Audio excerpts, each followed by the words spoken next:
Hello दोस्तों, welcome back to yet another video of our channel law vacancy. आज के segment में हम जिस नोटिफिकेशन के बारे में बात करने जा रहे हैं वो एक परमानेंट बेसिस की जॉब है, ग्रेड 1 की जॉब है और असिस्टेंट मैनेजर की पोस्ट पर निकली हुई है। और सबसे पहली बात मैं ये बता दूं कि ये फ्रेशर्स की जॉब नहीं है, ये एक्सपीरियंस बेस्ड जॉब है और एक्सपीरियंस भी इसमें बहुत ज़्यादा नहीं मांगा गया है। लेकिन हाँ, ये है कि बिल्कुल फ्रेशर्स की जॉब नहीं है और परमानेंट जॉब है। और सबसे अच्छी बात यह है कि इसमें आपको सैलरी बहुत अच्छी प्रोवाइड करी जाएगी। तो अगर जो भी कैंडिडेट्स इसके लिए एलिजिबल हैं और इसमें अप्लाई करते हैं तो उनके लिए एक बहुत ही अच्छी अपॉर्चुनिटी रहने वाली है। तो आज की वीडियो में हम India infrastructure finance company limited के द्वारा असिस्टेंट मैनेजर की पोस्ट पर ग्रेड 1 की जो भी वैकेंसीज निकाली गई हैं उनके बारे में डिटेल से बात करेंगे। लेकिन उससे पहले मैं एक छोटा सा रिमाइंडर आपको ये दे देना चाहती हूँ कि अगर आप हमारे चैनल पर नए हैं, साथ ही में एक लॉ स्टूडेंट हैं, एक लॉ फ्रेशर हैं, एडवोकेट हैं, जुडिशरी एस्पिरेंट हैं या लीगल फील्ड से किसी भी तरीके से रिलेटेड हैं, तो all over India legal field से रिलेटेड जितनी भी वैकेंसीज आती हैं, चाहे वो स्टेट गवर्नमेंट ने निकाली हो या फिर सेंट्रल गवर्नमेंट ने निकाली हो, उन सब की जानकारी हमारे चैनल पर डेली बेसिस पर दी जाती है। इसीलिए आप हमारे चैनल को याद से सब्सक्राइब कर लें, बेल आइकन को प्रेस कर दें ताकि डेली बेसिस पर आने वाली वीडियोस का नोटिफिकेशन आपसे मिस ना हो। आइए जानते हैं कि जो IIFC ने जो ये नोटिफिकेशन निकाला है और जो वैकेंसीज निकाली है उसमें क्या दे रखा है। तो सबसे पहले इन्होंने ये जो अपना नोटिफिकेशन निकाला है ये 6 दिसंबर 2024 यानी कि 6/12/2024 को निकाला है।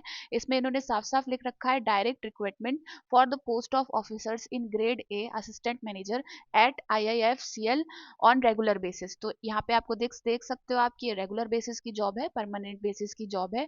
और अगर इन्होंने डायरेक्ट रिक्रूटमेंट बोली है तो आप ये मत समझिएगा कि इसमें आपको डायरेक्ट इंटरव्यू के थ्रू थ्रू या फिर एप्लीकेशन फॉर्म के थ्रू सेलेक्ट किया जाएगा। नहीं, इसमें आपका टेस्ट कंडक्ट कराया जाएगा, वो अभी हम फर्दर डिस्कस करेंगे।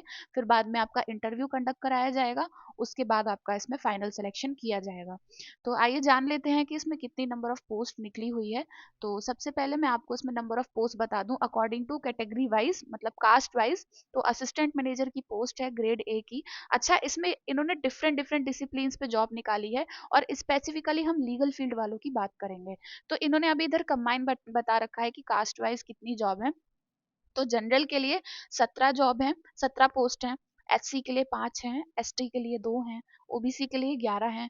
EWS के लिए इसमें इन्होंने 5 पोस्ट निकाली है, टोटल इसमें 40 पोस्ट है। और फिर उसके बाद आउट ऑफ टोटल रिजर्व, मतलब उसमें PWD कैटेगरी के लिए ABCD जो उनकी कैटेगरी होती है उसमें सब में 1 1 1 पोस्ट इन्होंने निकाली है।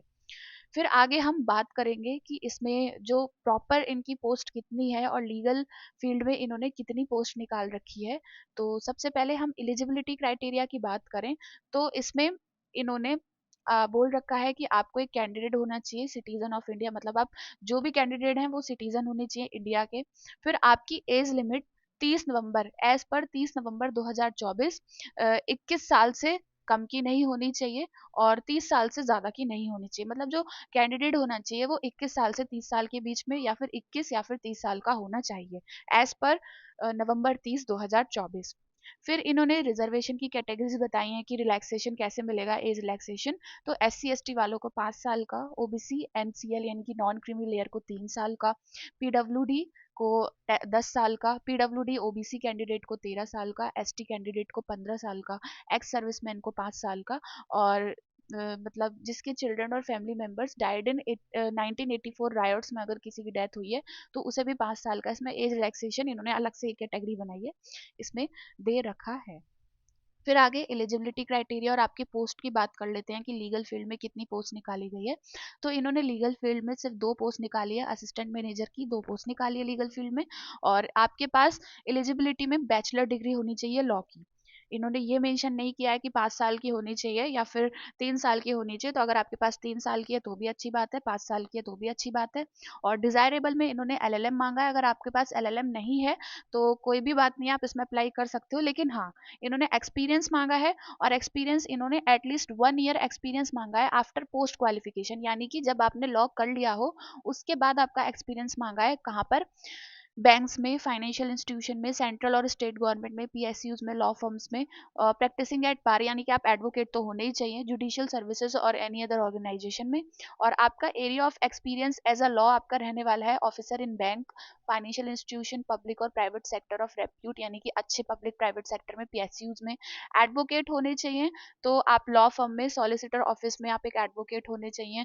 फिर अगर आपका एक्सपीरियंस अगर मतलब सुप्रीम कोर्ट में है, हाई कोर्ट में है, कोर्ट्स और ट्राइब्यूनल्स में भी अगर आपने काम किया है, ministry of law government of India के अंदर, statutory legal institution, national law universities में काम किया है, पब्लिक सेक्टर अंडरटेकिंग में काम किया है, या फिर गवर्नमेंट बॉडीज मतलब जो लॉ की गवर्नमेंट बॉडीज हैं उसमें काम किया है, कुल मिला के आपने लीगल फील्ड में अगर 1 साल का एक्सपीरियंस गेन किया है किसी रेप्यूटेटेड जगह पे, चाहे वो गवर्नमेंट ऑर्गेनाइजेशन हो या प्राइवेट एंटाइटी हो, तो आप इस जॉब में आराम से अप्लाई कर सकते हैं। तो ये एक्सपीरियंस बेस्ड जॉब है।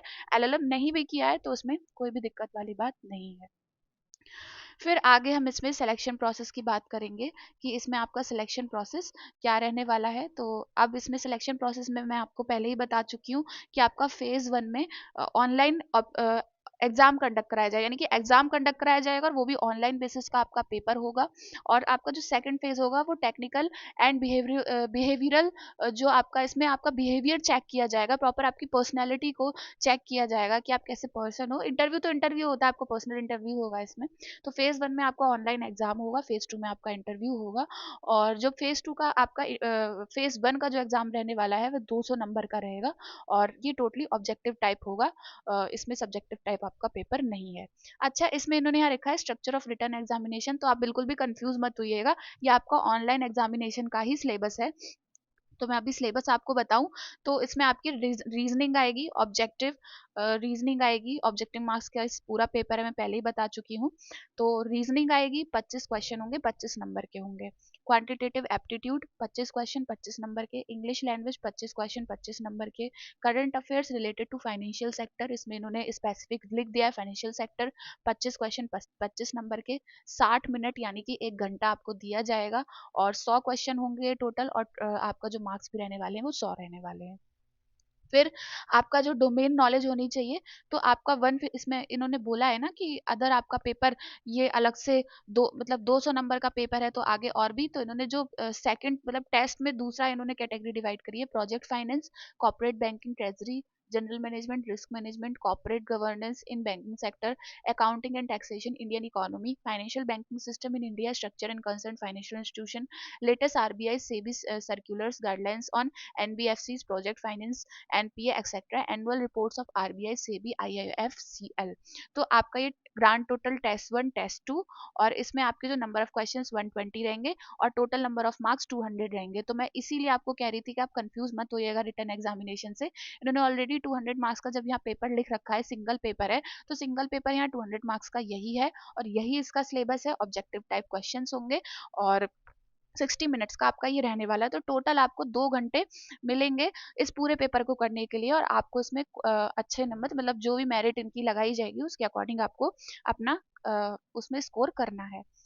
फिर इसमें इन्होंने पर्सनल इंटरव्यू लिख रखा है, तो पर्सनल इंटरव्यू उनका 100 मार्क्स का होगा। अच्छा, इसमें इन्होंने कोई भी नेगेटिव मार्किंग मेंशन नहीं करी है, तो अभी हमें इसमें कुछ भी पता नहीं कि नेगेटिव मार्किंग होगी या नहीं होगी, या तो ये आपको वहीं पता चलेगा या फिर इसमें कोई भी नेगेटिव मार्किंग नहीं है। इसमें मेरिट आपकी हाईएस्ट जाएगी, तो उसके अकॉर्डिंग आपको अपना स्कोर इसमें लाना है।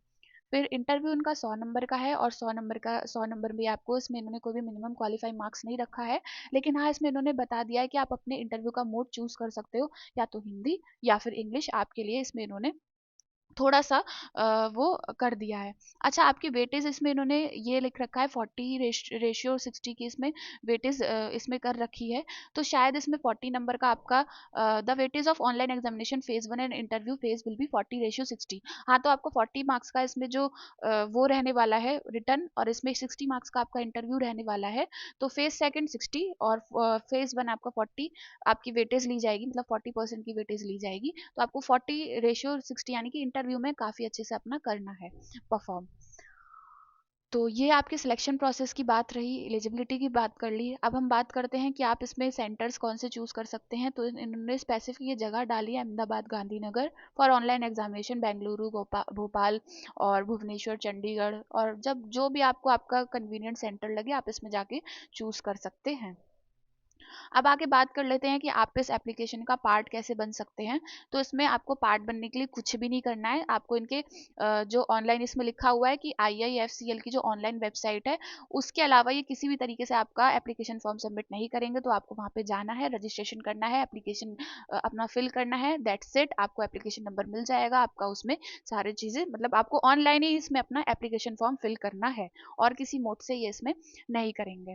फिर इसमें मैं आपको वेबसाइट दिखा दूँ www.iifcl.in की ये जो वेबसाइट है, यहाँ पर आपको जाना है apply online, click here for new registration. फिर आगे आपको धीरे धीरे अपनी डिटेल्स को फिल करना है, और जब आपका रजिस्ट्रेशन हो जाएगा, एप्लीकेशन हो जाएगा, फिर आपका इसमें ये सारा प्रोसेस कंप्लीट है।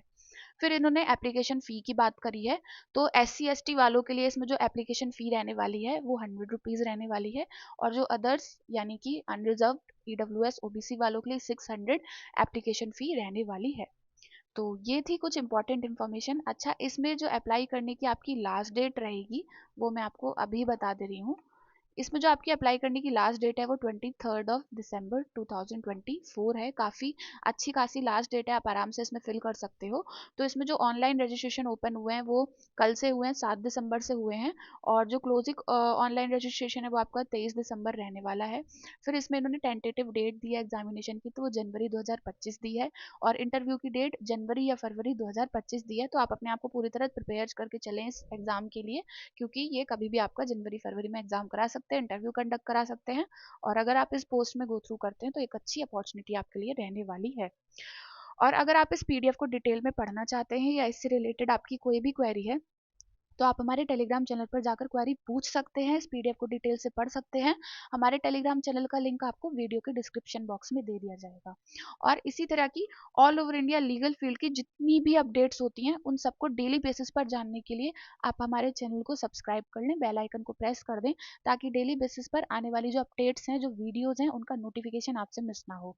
और आज की वीडियो में इतना ही, मिलते हैं नेक्स्ट वीडियो में नेक्स्ट नोटिफिकेशन के साथ। Thank you for watching.